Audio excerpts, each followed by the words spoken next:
memamerkan keindahannya. Dia sangat bangga dengan keindahan bulu yang ia miliki. Tetapi si merak mempunyai sikap yang sombong. Merak ini bulunya bagus, indah, tapi dia kekurangannya satu. Dia mempunyai sifat yang sombong. Berarti dalam materi ini yang dibilang sombong ini berarti si merak. Oke. Kemudian suatu hari penghuni hutan yang lainnya mengajak si merak untuk bermain bersama. Tetapi merak yang sombong itu tidak mau. Jadi di dalam hutan itu bukan hanya merak yang hidup ya, banyak binatang-binatang yang lain. Dia merasa hewan yang lain tidak pantas untuk bermain dengannya, karena dia adalah hewan yang cantik dan indah. Merak pun akhirnya meninggalkan hewan-hewan yang lain itu. Suatu hari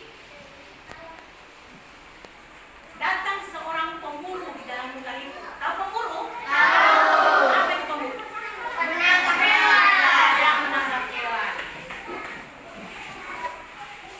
Pemburu membuat perangkap dan dia berharap si merak ini yang dia tangkap.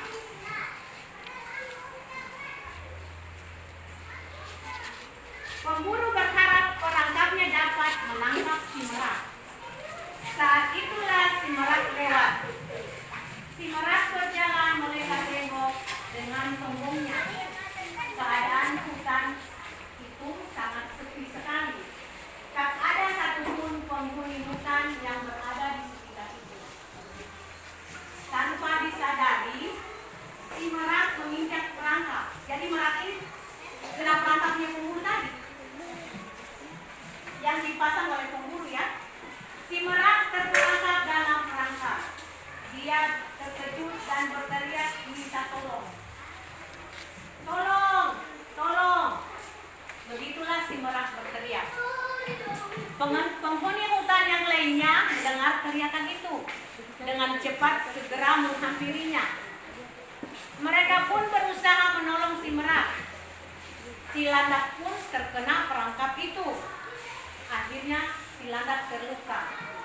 Jadi teman-teman yang dia tidak mau ajak berteman tadi, maksudnya temannya yang lain mengajak si merak bermain kan, tapi si meraknya tidak mau. Tapi di saat si merak itu terperangkap, teman-teman yang lain tadi yang mengajak dia berteman tadi menolong si merak ini. Padahal dia ini sombong, tapi tetap ditolong. Si merak merasa tidak enak hati kepada si landak yang terluka karena berusaha menolongnya. Si merak pun sadar bahwa kesombongannya bisa merugikan dirinya sendiri dan temannya. Akhirnya si merak minta maaf kepada teman-temannya, terutama pada si landak. Dia berterima kasih karena mereka sudah mau menolongnya. Mulai saat itu dia mau bermain dengan teman-temannya dan tidak sombong lagi.